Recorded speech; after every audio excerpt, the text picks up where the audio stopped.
How my diamond rings? How are y'all doing today? I hope y'all are doing good. I'm doing good. I want to get in here and I want to talk about a few things with y'all, just to get it off my chest. Just just to talk, to chat, talk with y'all, give y'all some advice on what I've been through. Yes, y'all, I was in the hospital this morning. I got a little bit of pneumonia, but it's okay. I just went to Walgreens and I got my medication, so that'll be over with in a few days, so I ain't too much worried about it. But I really want to go in here and talk about my abusive relationship that I was once in. And don't judge me. Don't judge me, because we all been through it. We all been crazy, stupid in love. So I'm gonna talk about it. But hold on, y'all, because I'm like Dory. I suffer from short-term memory loss, so I had to write some stuff down to remember what I was gonna talk about, or how I was gonna go about it. So, okay, I'm gonna talk about how we first met. So we went to the same high school, but I didn't know him. He knew me, because I wasn't really popular in high school. Like I kind of stayed to myself, or I had my little small circle. We went to the same high school, and then my junior year, I moved to Texas to go be with my sister because I needed a fresh start. I just needed like a whole new environment and everything, because not saying that HF was like terribly bad, but like at HF I just wasn't feeling it. Like it wasn't me no more. Like I hated it. Like I didn't like it. So it was bad to me. It's not a bad school, don't get me wrong. It's a really good school, but my high school years, from my freshman up to my junior year, I had fake friends. I got bullied on a lot, and I was like, I couldn't do this shit no more. So my last year of high school, I went to go move with my sister. Shout out to my big sister Shaniqua, because she took really good care of me. That's my best friend. We like this. She don't play about me, I don't play about her. That's my best friend. That's my sister. She big sister, but to me, that's my little sister, because I don't play about her and she don't play about me. She do for me, I do for her, period. But shout out to her for taking me in. And my last year of high school was the best ever. Like, I wish my last year of high school, I wish it was like that my whole 4 years of high school. Because like when I went to MacArthur, I had my group of friends, and my group of friends, they were cool, they weren't fake. I still talk to them to this day. Like, I graduated in 2016. I still talk to majority of them to this day. Like, we real cool. Like, 2 of my best friends, I met them at MacArthur. Shout out to my best friend Brittany, and shout out to my other best friend QNell. Those are my babies. I love them. Those are my best friends. But so let me see. I posted a picture on Facebook. And here's the one thing that I do regret, was jumping out of one relationship and jumping right into that relationship. Because before I met him, I was with this guy who is now a woman. Yes, I said it. He's now a woman. But when I was with him, that was like my first love. And everybody know how they first love. Everybody, when you're in high school and all that stuff, everybody know how he, like, your first love was. And me and him, like, I was madly in love with him. Like, and then he just popped out and said, I'm gay, bitch. He had the wig and all that shit. But it's cool though. I ain't mad. Life goes on. So I had posted a picture of myself, and the guy, he commented underneath my picture. And I hopped in his DMs. Like, he shot his shot, and then I took the shot and hopped in his DMs like, hey, what's up? So me and him started talking. Like, we started getting serious and stuff like that. And the only thing I do regret was not, like, right after I graduated high school, I moved back to Chicago to be with him. That was the dumbest mistake I ever made. Like, I would never do this shit again, ever. So I moved back to Chicago and ended up moving in with him. So we was kicking it. It was cooling. The first year was cool, we was, the puppy love stage, the real stage. And then All this shit didn't kick in until he moved me away from my family in Mississippi. Like, once we moved to Mississippi together, you know, I was happy, I was excited. I was like, oh my God, I'm on my grown girl shit, I'm in my big girl shit. Like, I was really happy. I was like, yes. So we moved to Mississippi about, it was good the first 3-4 months, and then that's when he started to show his true colors. Like, anytime I tried to do something to better myself, or like when I met him, I didn't know how to drive. I did not do none of this stuff. So I kept trying to get my driver's license. I kept trying to learn how to drive. I kept trying to ask him to teach me how to drive. He's like, yeah, I'll teach you. But he never taught me. Every time I talked about it, he kept trying to change the situation. Every time I tried to do something to better myself, it's like he was trying to get me to not do it. It's like he wanted me to depend on him. Like, he didn't want me to do no independent shit, because that was him. He was a fucking manipulator. He was a narcissist. And he, like, anytime I had some good paying jobs, I turned it down because he didn't want me to do it, or he didn't want to drive me there, or none of this stuff. Like, it was all it was all bad. Like, and I was so crazy in love with him that, to the point where I would sit outside his job from the time he clocked in to the time he clocked out. Like, why the fuck would I do that?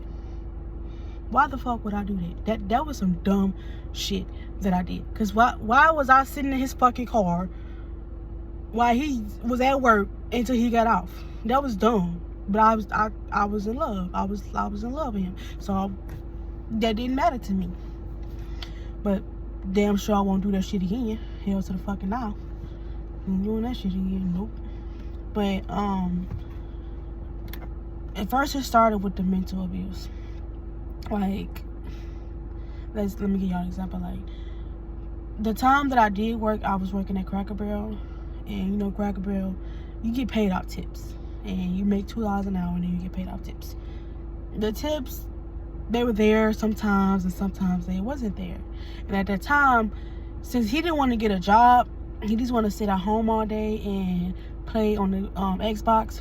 I was like, like I said, he didn't want me with the good paying jobs. Like, I had this good job offer paying me like $14, $15 an hour. I turned it down because he didn't want to take me. So I started working at Cracker Barrel. That was like $2. I don't know why he was like that. He was okay for me working $2 an hour, but he wasn't okay for me working $15 an hour, because he didn't want me to be better than him. It's like, and he was so jealous of that. So I started working at Cracker Barrel. One time I had did a double shift at Cracker Barrel because I was trying to come up with some money for the light bill.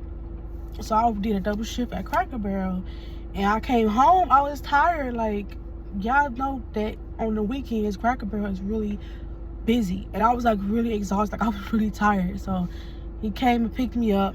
He's like, you want to watch a movie tonight? I was like, sure, but I might fall asleep because I'm exhausted, I'm tired. So he ended up putting on a movie. I was laying on the couch just watching TV, and I ended up dozing off. This man took the Xbox controller and threw it at my face. And I was like, what the fuck is wrong with you? Why would you do that? Why are you asleep? We're supposed to be spending time together. This and this and that. You always busy. You always tired. Every time you come off work, you tired. I was like, well, maybe if you get your ass up and get a job and help me so we can have a roof over our head, I wouldn't be so damn tired from doing double shifts at Cracker Barrel. That pissed him off. He got upset about that. We argued about that. So that was a red flag. There's a red flag right there. And y'all, it was a lot. So I forgave him on that. I was like, you know, when you're in an abusive relationship, you tend to forgive and forgive and forgive and forgive to the point to where it's gonna fucking kill you. And at that point, it would almost kill my ass. That was the deadline for me to get the fuck up and leave. And then, like, he act like he was so much better than any and everybody. Like, he talked about my background, where I came from. Like, he talked about women that was on assistance, government assistance. Like, cause I was like, I kept trying to tell him, I'm like, well, dude, we not really getting by, so let's get on some government assistance. No, I ain't doing that shit. Hell no. What the fuck I look like getting on some goddamn blah, blah, blah. I was trying to get on food stamps. I was trying to get on Section 8, all that stuff until we can better ourselves. But he was not trying to do that. Like, he just felt like he was just above and beyond that shit. And then let's talk about the sexual abuse. Like, some days I really was not in the mood to have sex with him. I really wasn't. But he would manipulate my mind, and he would get mad, and he would be like, well, I guess you don't really love me then. You don't really love me. If you love me, you would give me what I want. In my mind, I'm just like, well, I do love him. Now, he was manipulating me. He was manipulating my mind because how my mind worked. Like, I was a softie. Like, I ain't know no better. So I gave him what he wanted.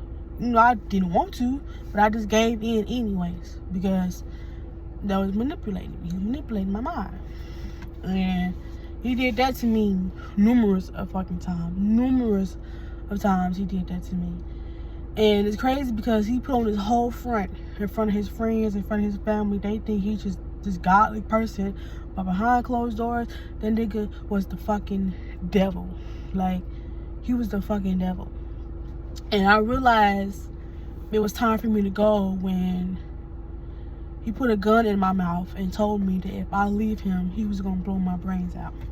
That was the day that I was like, okay, it's time for me to get the fuck away from him. And yes, y'all, it was a BB gun, but I don't give a fuck if it was a BB gun or what kind of gun. I don't give a damn. You put a gun in my fucking mouth and you told me that if I leave you, you was gonna blow my fucking brains out. So that was the day that it was time for me to plan my escape, because I was just like, I couldn't do this shit no more. Like, nope. So how did I leave? I don't know how that all went about. Okay, yeah. So one day we were arguing really bad, and I just walked out the house. He's like, you gonna leave me? You gonna leave me? And he grabbed me, choked me, and slammed me against the wall, grabbed a knife, and put it on my throat like this. Like, I would slice your fucking throat if you leave me. Then I'm gonna turn around and kill myself if you fucking leave me. So I waited till he left. I mean, not till he left. I waited till he went to sleep to leave the house. And that night, for 2 nights, I was homeless. I was sleeping in the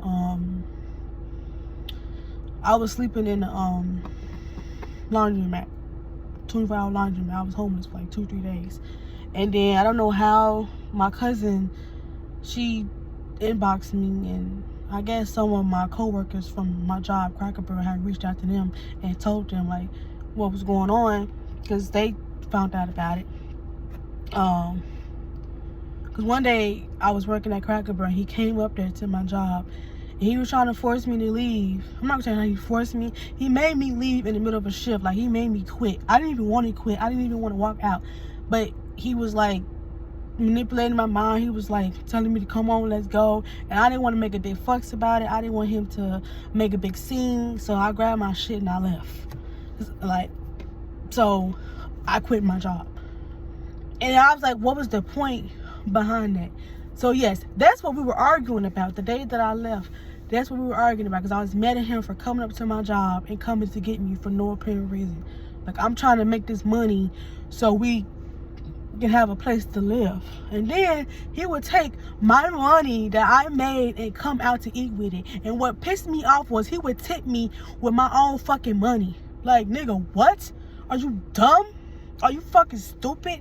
I sit here and slave my ass off just to come up with the money for the light bill. And you take the light bill, you come up to where I work at, you eating, and you tip me $2 on my own fucking money.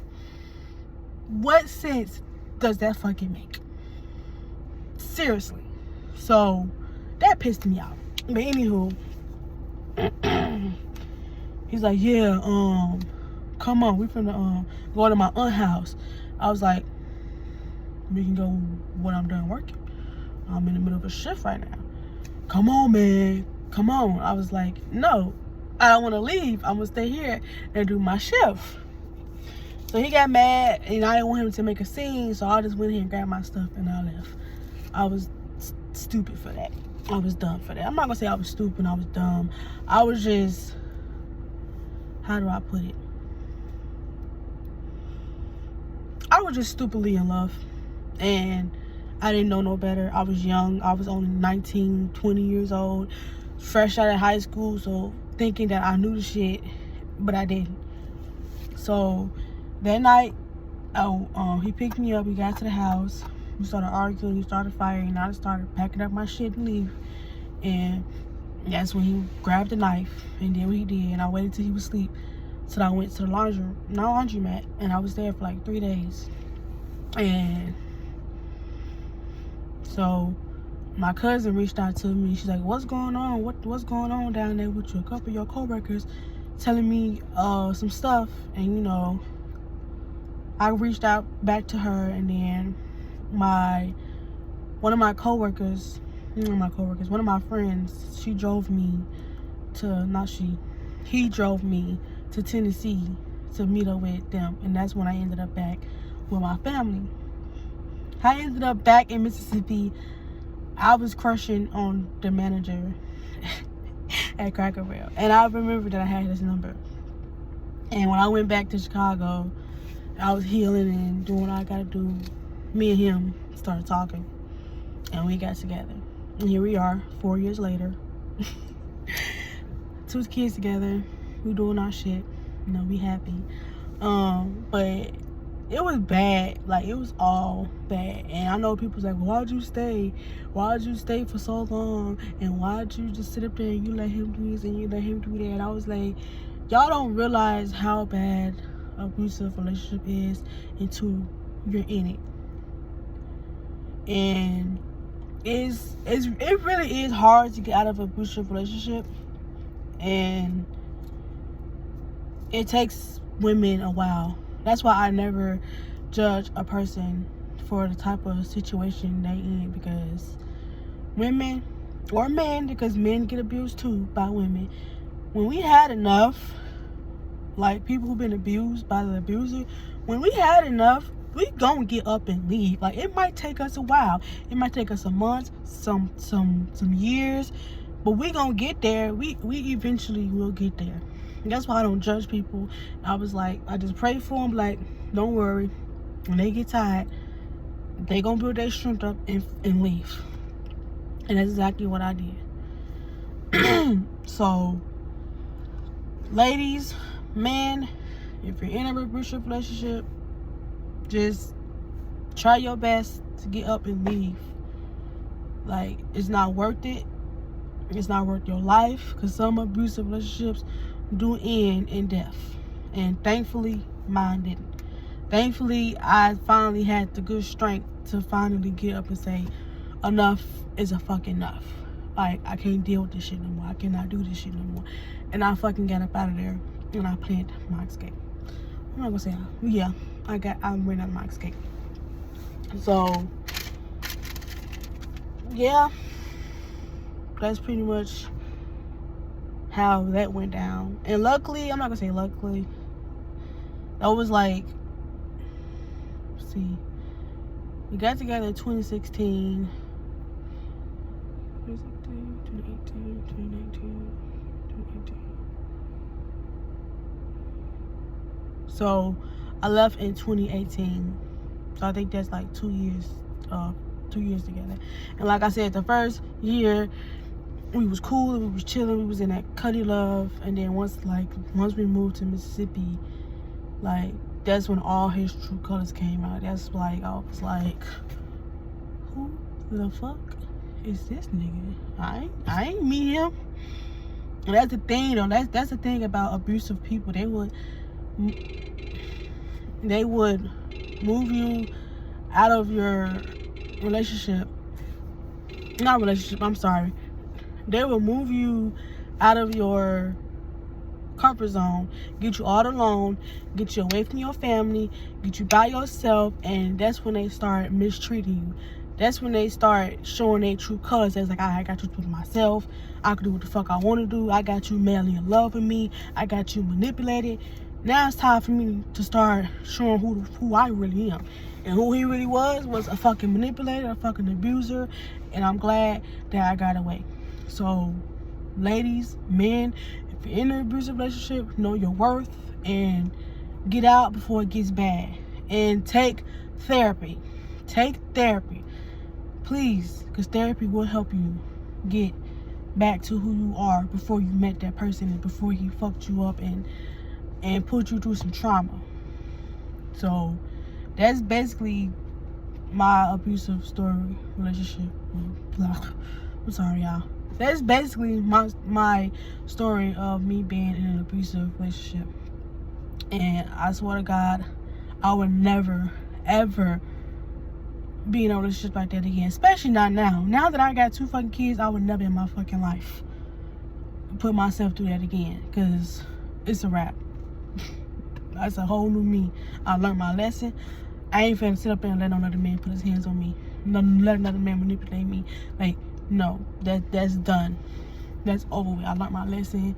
And I'm glad that I was able to get away. But that's all I really wanted to talk about on here was the time that I was in a abusive relationship. I've been thinking about it a lot. It's been on my mind a lot. So I thought I can just get on here and share it with y'all. So with that being said, I love y'all. Y'all stay blessed. Stay cool. And I will see y'all in the next video. Bye, my diamond rings.